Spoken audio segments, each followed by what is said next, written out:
ভাষায় নন family posting একটি গুরুত্বপূর্ণ এবং সংবেদনশীল বিষয়। সহজ কথায়, যখন কোনো কূটনীতিককে এমন কোনো দেশে বা স্থানে নিয়োগ দেওয়া হয় যেখানে তিনি তার পরিবারকে মানে স্ত্রী, স্বামী ও সন্তানকে সাথে নিয়ে যেতে পারেন না, তখন তাকে নন ফ্যামিলি পোস্টিং বলা হয়। সাধারণত নিরাপত্তার ঝুঁকি বা জীবনযাত্রার কঠিন পরিস্থিতির কারণে এ ধরনের ব্যবস্থা গ্রহণ করা হয়। দর্শক, জাতিসংঘ বা বিভিন্ন দেশের পররাষ্ট্র মন্ত্রণালয় নিয়মিতভাবে প্রতিটি মিশনের নিরাপত্তা পরিস্থিতি পর্যালোচনা করে। নিরাপত্তা পরিস্থিতি পর্যালোচনার পর অনেক সময় উচ্চ ঝুঁকির এলাকাগুলোতে এ ধরনের পোস্টিং দেওয়া হয়, যাকে বলা হয় হার্ডশিপ পোস্টিং।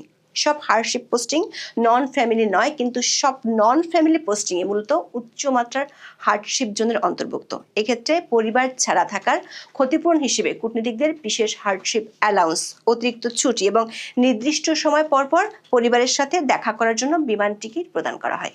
2022 সালে রাশিয়া ইউক্রেন যুদ্ধ শুরু হওয়ার পর বিশ্বের বেশিরভাগ দেশ সাময়িকভাবে ইউক্রেন থেকে কূটনীতিকদের পরিবার সরিয়ে নেয় এবং সেখানে পোস্টিংকে নন ফ্যামিলি হিসেবে ঘোষণা করে। এমনকি অনেক দেশ কিয়েভ থেকে দূতাবাস সাময়িকভাবে পোল্যান্ডেও সরিয়ে নিয়েছিল। আফগানিস্তানের দীর্ঘ সময় ধরে ভারত ও অন্যান্য দেশের কূটনীতিকদের জন্য নন ফ্যামিলি পোস্টিং কার্যকর ছিল। বিশেষ করে তালেবান ক্ষমতা দখলের আগে এবং পরে পরিস্থিতি ভয়াবহতার কারণে সেখানে কূটনীতিকরা পরিবার ছাড়াই দায়িত্ব পালন করতেন।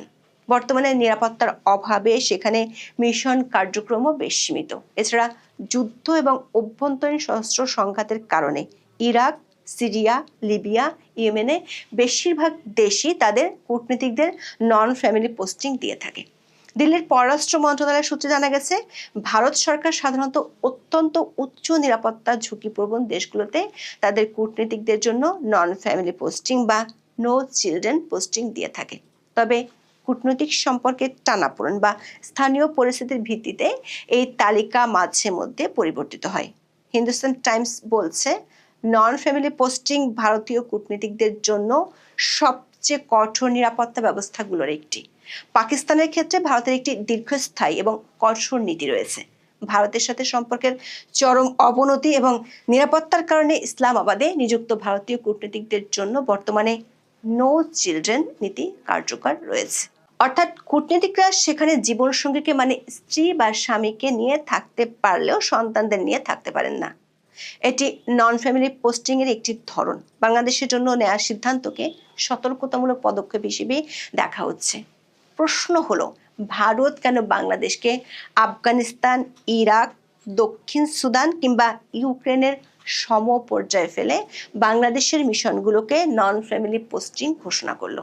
সংবাদ সংস্থা পিটিআই এর বরাত দিয়ে ভারতের একাধিক সংবাদ মাধ্যম যে তথ্য দিয়েছে সেটি হলো, নিরাপত্তাজনিত উদ্বেগের প্রেক্ষিতে ঢাকার ভারতীয় কূটনীতিকদের জন্য বাংলাদেশকে নন ফ্যামিলি পোস্টিং হিসেবে ঘোষণা করার সিদ্ধান্ত নিয়েছে ভারত। এর অর্থ হলো, বাংলাদেশে ভারতীয় হাই কমিশন এবং অন্য কেন্দ্রে নিযুক্ত কর্মীদের পরিবারকে দেশে পাঠানোর পরামর্শ দিল ভারতের কেন্দ্রীয় সরকার।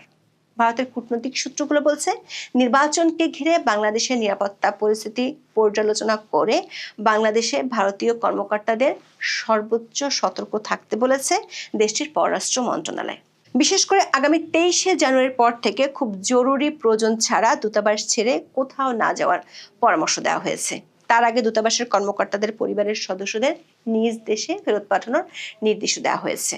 আবার ভারত বাংলাদেশ সীমান্ত এলাকাগুলোতে সর্বোচ্চ সতর্ক থাকার নির্দেশ দেওয়া হতে পারে এবং প্রতিটি সীমান্ত এলাকায় রাত্রিকালীন কারফিউ জারি করা হতে পারে। বলা হচ্ছে, বাংলাদেশে আগামী 12ই ফেব্রুয়ারি ত্রয়োদশ জাতীয় সংসদ নির্বাচন আর একই সাথে গণভোট অনুষ্ঠিত হবে।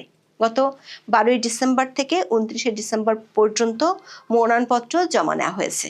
21শে জানুয়ারি প্রতীক বরাদ্দের পরদিন থেকে শুরু হবে আনুষ্ঠানিক নির্বাচনী প্রচারের পালা। চলবে 10 ফেব্রুয়ারি সকাল 7:30টা পর্যন্ত। এই নির্বাচনকে ঘিরে নিরাপত্তা পরিস্থিতি পর্যালোচনা করেছে ভারত সরকার। তারপরে দিল্লি থেকে এমন পরামর্শ দেওয়া হয়েছে। তবে এও জানানো হয়েছে, বাংলাদেশে ভারতীয় হাই কমিশন এবং অন্যান্য কেন্দ্র খোলা থাকবে, সেখানে কাজও চলবে। বাংলাদেশের ঢাকায় ভারতের হাই কমিশন রয়েছে। এছাড়া বাংলাদেশে আরো 4টি সহকারী হাই কমিশন রয়েছে নয়াদিল্লির। সেগুলো আছে চট্টগ্রাম, রাজশাহী, সিলেট ও খুলনায়। এসব মিশনে কর্মরত ভারতীয় কর্মীদের পরিজনদেরই দেশে পাঠিয়ে দিতে বলা হয়েছে। তবে ভারতের পররাষ্ট্র মন্ত্রণালয় জানিয়েছে, বাংলাদেশের সঙ্গে দূতাবাস ও উপদূতাবাসের কার্যক্রম আগের মতোই চলবে। শুধু কর্মীদের পরিবারের নিরাপত্তার স্বার্থে এই পরামর্শ দেওয়া হয়েছে। 2024 সালের 5ই আগস্ট শেখ হাসিনা সরকারের পতনের পর থেকে ভারত ও বাংলাদেশের সম্পর্ক সর্বনিম্ন পর্যায়ে চলে গেছে। দুই দেশের কূটনৈতিক সম্পর্কের ধারাবাহিক টানাপোড়েন ও কিছু ঘটনা প্রবাহের মধ্যে সাম্প্রতিক সপ্তাহগুলোতে হওয়া বিক্ষোভের পর উভয় দেশই নয়াদিল্লি ও ঢাকা সহ তাদের মিশনগুলোতে নিরাপত্তা জোরদার করেছে। বাংলাদেশের অন্তর্বর্তী সরকার দায়িত্বে আসার পর থেকে চলছে কূটনৈতিক বার্তা বিনিময়। পাল্টাপাল্টি চিঠি চালাচালের মধ্যে একই দিনে দুই দেশের কূটনীতিককে তলবের মতো বিরল ঘটনাও ঘটেছে। ভারতে থাকা শেখ হাসিনাকে ফেরাতে কূটনৈতিক চেষ্টা চালাচ্ছে বাংলাদেশ। দিল্লিতে থেকে বক্তব্য দেওয়ার মাধ্যমে বাংলাদেশের সাবেক প্রধানমন্ত্রী শেখ হাসিনা উস্কানি দিচ্ছেন বলেও অভিযোগ করা হয়েছে। একই সঙ্গে বাংলাদেশে সংখ্যালঘু নির্যাতন করা হচ্ছে বলে একের পর এক অভিযোগ করছে ভারত। গত মাসে খুন হয় ওসমান হাদি, তারপরে উত্তপ্ত হয়ে ওঠে বাংলাদেশ। হাদি খুন হওয়ার পর চট্টগ্রামে ভারতীয় মিশনের বাইরে সহিংস বিক্ষোভ হয়। গত বছরের শেষ দিকে ভারতের কূটনৈতিক দপ্তরের সামনে বিক্ষোভ হয় বাংলাদেশে। নিরাপত্তা পরিস্থিতির কথা উল্লেখ করে প্রথমে ঢাকায় ভিসা কেন্দ্র বন্ধ রাখার সিদ্ধান্ত নেয় নয়াদিল্লি। হাদির মৃত্যুর পর বাংলাদেশের বিভিন্ন এলাকায় ভারতের ডেপুটি হাইকমিশন ঘেরাওয়ের ডাক দেয় সরকার সমর্থক একটি পক্ষ। ওই উত্তপ্ত পরিস্থিতির মাঝে চট্টগ্রাম ভারতীয় ডেপুটি হাইকমিশনের দপ্তর লক্ষ্য করে ইট ছোড়ার অভিযোগ ওঠে। পুলিশ এসে পরিস্থিতি নিয়ন্ত্রণ করে। বিক্ষোভকারীদের হঠাৎ লাঠি চালায় এবং কাঁদানে গ্যাস ছোড়ে পুলিশ। উত্তেজনা ছড়ায় সিলেটেও। তারপরে চট্টগ্রামের ভিসা কেন্দ্র বন্ধ রাখার কথা ঘোষণা করা হয়। উদ্ভূত পরিস্থিতিতে সিলেটের ভারতের উপ হাই কমিশনের কাছেও নিরাপত্তা বাড়ায় বাংলাদেশ সরকার।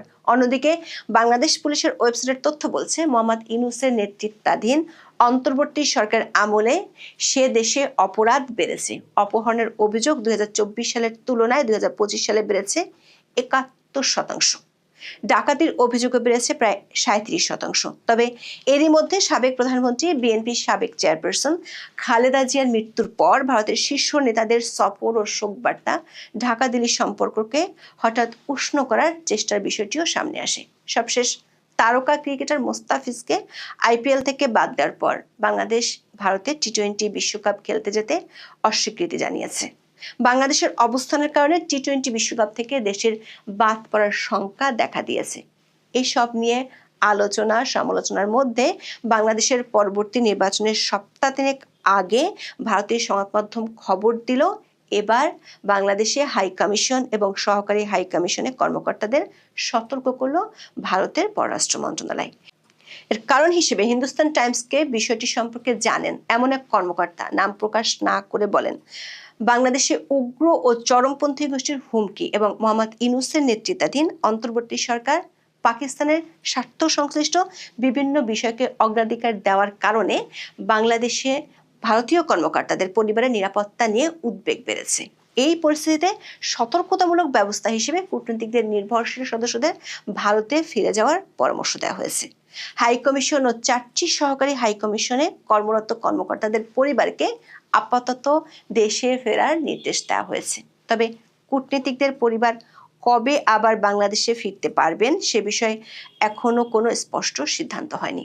নিরাপত্তাজনিত কারণে বাংলাদেশে নিযুক্ত কূটনীতিকদের সংখ্যা সম্পর্কেও বিস্তারিত জানানো হয়নি। বিশ্লেষকেরা বলছেন, ভারতের এমন পদক্ষেপ আন্তর্জাতিক অঙ্গনে বাংলাদেশের আসন্ন নির্বাচন নিয়ে একটি বার্তা দিতে পারে। এমনিতেই বাংলাদেশের আইন শৃঙ্খলা পরিস্থিতি খুবই নাজুক। এর মধ্যে 2024 সালের 5ই আগস্টের পর থানা থেকে লুট হওয়া অস্ত্রগুলো পুরোপুরি উদ্ধার না হওয়ায় শঙ্কা আরো বাড়াচ্ছে। এ নিয়ে সরকারের স্বরাষ্ট্র মন্ত্রণালয়ের গা ছাড়া ভাব চিন্তা আরো বাড়িয়েছে। দেরিতে হলো দেশটির প্রধান উপদেষ্টা অধ্যাপক ইউনূস 20 জানুয়ারি এখনো উদ্ধার না হওয়া 1344টি অস্ত্র উদ্ধারের তাগিদ দিয়েছেন। বিশ্লেষকরা মনে করছেন, শেষ মুহূর্তে এসে সরকারের সর্বোচ্চ পর্যায় থেকে দেয়া নির্দেশে আদৌ কোনো কিছু হবে কিনা তা নিয়ে সন্দেহ আছে। এমন পরিস্থিতিতে ভারতের মতো অন্য দেশগুলো যদি সতর্কতা জারি করে, সেটি বাংলাদেশের নির্বাচন নিয়ে দেশে ও দেশের বাইরে বড় নেতিবাচক বার্তাই দিবে।